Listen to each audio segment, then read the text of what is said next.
जैसे एक बड़ा संकल्प है पेट्रोल डीजल का संयम से इस्तेमाल करना।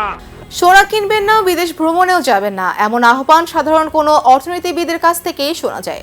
কিন্তু এবার সেই বার্তাই দিলেন ভারতের প্রধানমন্ত্রী নরেন্দ্র মোদী। বিশ্ববাজারে জ্বালানির আগুনে দামে চাপে বেড়েছে ভারতের বৈদেশিক মুদ্রার রিজার্ভ। আর সেই সংকট মোকাবেলায় দেশবাসীর কাছে যেন এক প্রকার ত্যাগের ডাক দিলেন মোদী।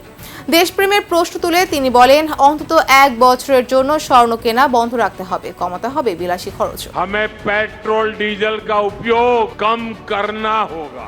রোববার এক বক্তব্যে মোদী বলেন, বর্তমান বৈশ্বিক পরিস্থিতিতে দেশের স্বার্থে সবাইকে আরও সচেতন হতে হবে।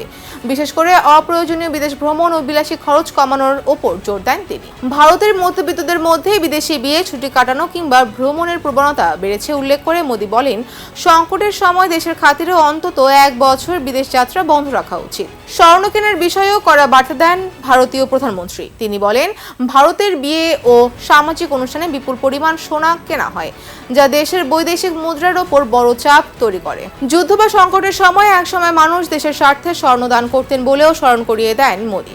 তবে এবার দানের কথা না বললেও তিনি দেশবাসীকে অন্তত 1 বছরের জন্য সোনার গয়না না কেনার আহ্বান জানান।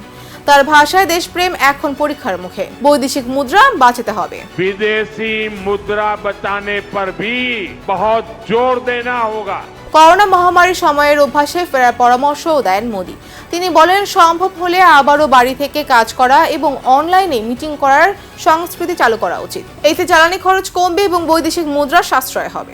একই সঙ্গে ব্যক্তিগত গাড়ির বদলে মেট্রোর মতো গণপরিবহন ব্যবহারের আহ্বান জানান তিনি। এছাড়া পরিবারগুলোকে রান্নার তেলের ব্যবহার কমানোর এবং কৃষকদের সারের ব্যবহার প্রায় অর্ধেকে নামিয়ে আনার পরামর্শ দেন মোদী। তিনি এসব উদ্যোগকে শুধু সাশ্রয়ী নয়, বরং স্বাস্থ্যকর ও দেশপ্রেমমূলক পদক্ষেপ বলেও উল্লেখ করেন।